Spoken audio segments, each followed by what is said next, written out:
आइए प्यारे बच्चों, आज पढ़ते हैं क्लास 11th का एनसीईआरटी मैथ।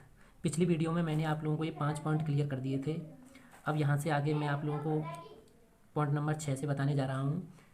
तो समुच्चय के बारे में पढ़ने से पहले बच्चों आप लोगों की इसकी परिभाषाओं के बारे में पढ़ना और इसे समझना बेहद ज़रूरी है, अन्यथा आप लोगों को उतनी अच्छी तरीके से समझ में नहीं आएंगे क्वेश्चन।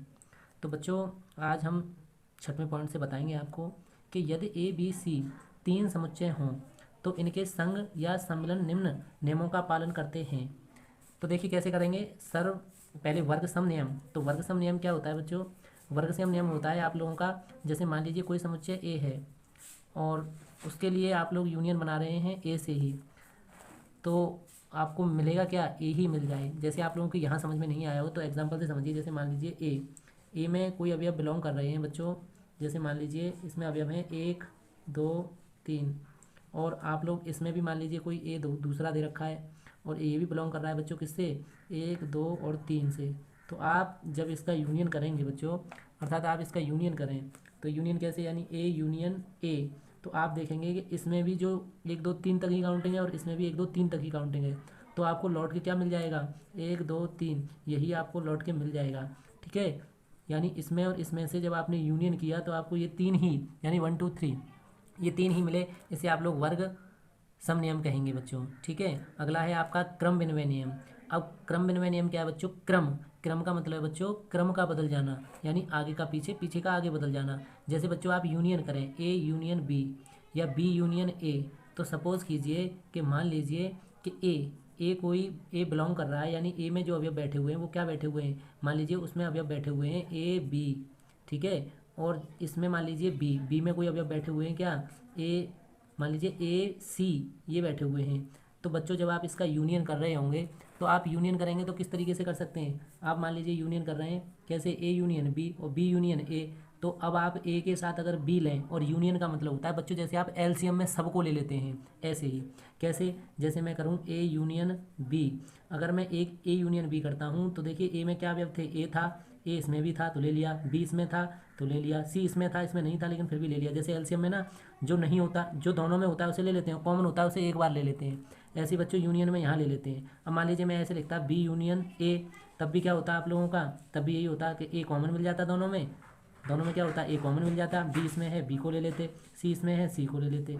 ठीक है, इस तरीके से आप लोग समझे होंगे कि क्रम विनिमय क्या है। अगर आप ए को आगे लिख लो और बी को पीछे लिख लो तब भी वही निकलेगी संख्या, चाहे बी को आगे लिख लो और ए को पीछे लिख लो तब भी वही निकलेगी।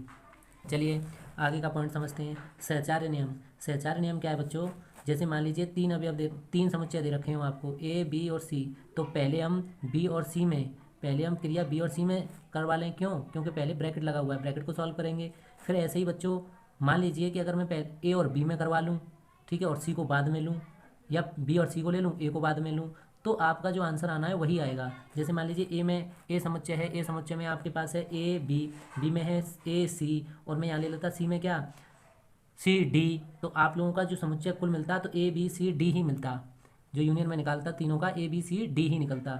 चाहे मैं पहले इन दोनों को ले लेता फिर इसे लेता, चाहे मैं इन दोनों को ले लेता फिर इसे लेता, तो बात वही निकल के आती।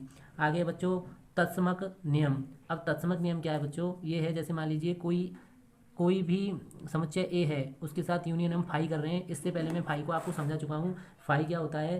फाई बच्चों एक आप लोगों का रिक्त समुच्चय होता है। रिक्त समुच्चय मतलब उसमें कोई अवयव नहीं होता है, यानी जीरो मान लिया जाता है। तो बच्चों जब ए के साथ आप जीरो को मानेंगे तो ए ही मिलेगा आपको।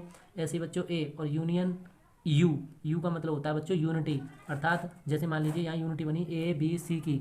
तो जब आप लोग बच्चों ए के साथ, अब मैं कहूँ कि अगर मैं यहाँ ए के अवयव ले लूँ, ए के अवयव क्या है? ए बी ले लिए, और यू के ले लूँ, यू के अवयव है ए बी सी, तो आप इसका क्या निकालेंगे? इन दोनों का यूनियन निकालेंगे तो तीनों ही आ जाएंगे ए बी सी। क्यों? क्योंकि ए बी इसमें है और ए बी सी, तो ए बी इसमें मिल गई, ए बी इसमें मिल गई, उन्हें तो एक बार लिखेंगे, और सी अलग से उसे अलग से, यानी उसे उसमें मिला के लिख लेंगे, क्योंकि यूनियन है ना आपके पास, तो आप लोगों का यूनियन ही प्राप्त होगा। ठीक है, ये 6वें के, ये आप लोगों को 4 पॉइंट समझ में आए होंगे बच्चों।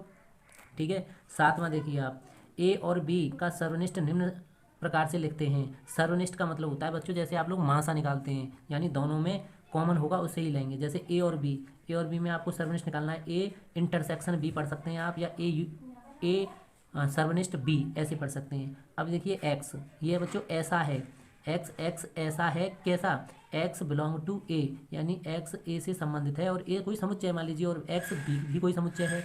तो मान लो बच्चों इन्हीं से आप लोग समझ सकते हैं, जैसे मान लीजिए ए में अवयव हों क्या, ए और बी में अवयव हों क्या, ए और सी। तो आपको अगर इनका सर्वनिष्ठ निकालना है अब, तो सर्वनिष्ठ बच्चों ऐसे निकालते हैं कि सर्वनिष्ठ में आप लोगों को निकालना होता है कि ए में क्या चीज़ मिल रही है आपको, ए, और बी में क्या चीज़ मिल रही है आपको, ए। तो इसका सर्वनिष्ठ ए ही निकलेगा, जो यानी दोनों में मिले। तो आप लोगों ने समझा होगा कि सर्वनिष्ठ में क्या होता है कि जो दोनों में मिलता है उसे ले लेते हैं, ठीक है। और यूनियन में क्या होता है, जो दोनों में मिलता है उसे तो लेते ही हैं, साथ ही जो दोनों में अलग अलग लिखा रहता है उसे भी ले लेते हैं। सेम एलसीएम की तरह, जैसे एलसीएम में ना जो मिलता है उसे तो ले ही लेते हैं, जो बचा होता है उसे भी ले लेते हैं, ठीक है। तो वो होता है, यानी यूनियन आपका होता है एलसीएम की तरह, और आप लोगों का इंटरसेक्शन होता है, ये इंटरसेक्शन बोला जाता है सर्वनिष्ठ, यानी दोनों में व्याप्त हो कोई चीज़, उसे बोलेंगे आप लोग सर्वनिष्ठ, ठीक है।